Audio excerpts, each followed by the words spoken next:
Saved my sales dashboard as I'm mimicking a sales individual within a business. And through here, I'll quickly show you, in a quotation, you can highlight an item and ordered by if someone phones in or you're wanting to produce a quotation for someone. If we were to select somebody, Argos again, it's something that's been used, and I use I don't even need to use this page actually. You can just type it in the code or part of the name of that item and it'll be selected there. And here at the moment you can see my margin is 55.56%, and that's to do with the cost price and the sales price. It's a calculation there. Now if I wanted to sell, let's say we're going to be selling 10 of these, still same margin, but they wanted a better price. If I was a sales individual, I could chew down into about 30% margin. I could, my maths is terrible, but there you go. I can give them a quote for this price and print this quotation off, and it will retain this information through to the sales order. So when I came back to this, I hadn't needed to have left any notes to remind myself, and the customer's always getting what has been agreed in the first place. Likewise, this has been saved.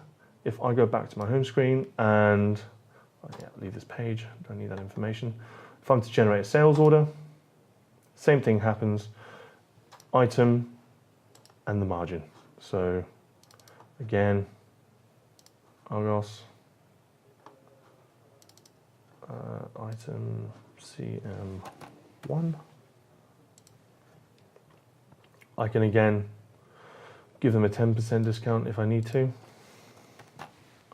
That will calculate my margin still. We can go further and further and further. So there can be an ongoing conversation on the phone, or you just know what you can and can't do with that customer. And you can print this, and then you can go through the process of delivering and invoicing as per my previous demonstration. Now the report on how you keep an eye on what's going on within your business overall. So what we have in sales is analysis and results and sales margin. This is designed for you to keep an eye on what's going on.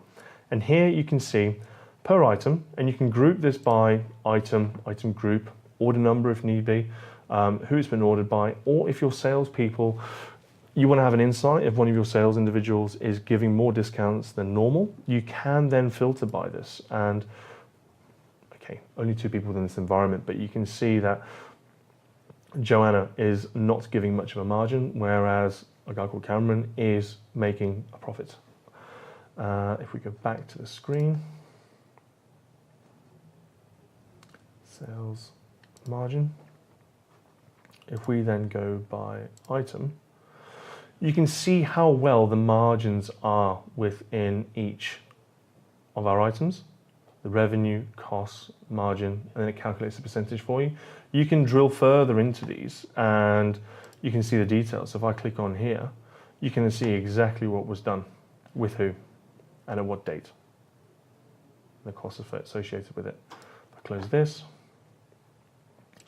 we can then refine this by order number if you want to get very specific with each order that you're doing.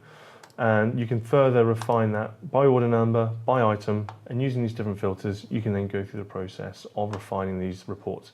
You can, if for instance, this page, you can export in Excel. If I just save and open, you can see a nicely laid out Excel spreadsheet, which you can then generate your own reports if you wish, to produce and demonstrate in however you want. That summarizes the sales margin.